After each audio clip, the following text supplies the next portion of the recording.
dumalaw doon sa kamera kagabi, ha? At doon na rin siya natulog sa Mula pa opisina. kagabi? Oo, sa opisina ng kanyang kapatid, Congressman Paulo Duterte. At hanggang ngayon, hindi siya umaalis doon. Ayun, may kahilingan pala siya eh. Nag-request siya na gusto niya doon mismo sa kulungan.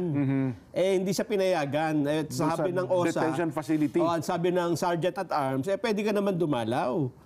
During visiting hours. Kaya tinan mo, kahit na mainit, Jen, ayan nandyan si BP Inday.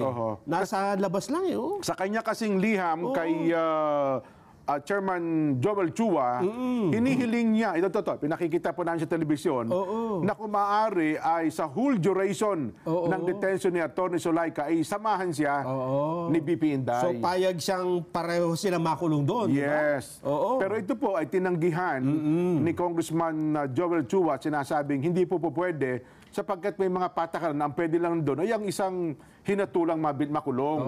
At si BP Inday naman anya, walang ganon. At ang sabi niya, however, you may visit her during the period allowable under the OSAAO, Sergeant at Arms Guidelines. Yun. Kaya doon ho ang si BP Inday, hindi na umalis.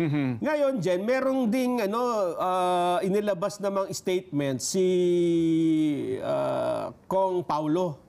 Si Kong Pulong. Kong Pulong. Yung kanyang kapatid, okay. Ang sabi niya, sa Committee on Good Government, payag siya, doon muna ang kanyang ate ba niya? Tama, Oo, sa opisina niya, kahit daw wala kuryente. Kahit huwag nyo nang bigyan ng aircon. Ganon? Oo. Bakit? Kasi kung kuryente, pag-uusapan eh. Diba? Ayan o. Unconditional permission to stay? Yes. Definitely in my office to discharge. Okay. Doon na siya mag-discharge ng kanyang duty as Vice President. Ganon.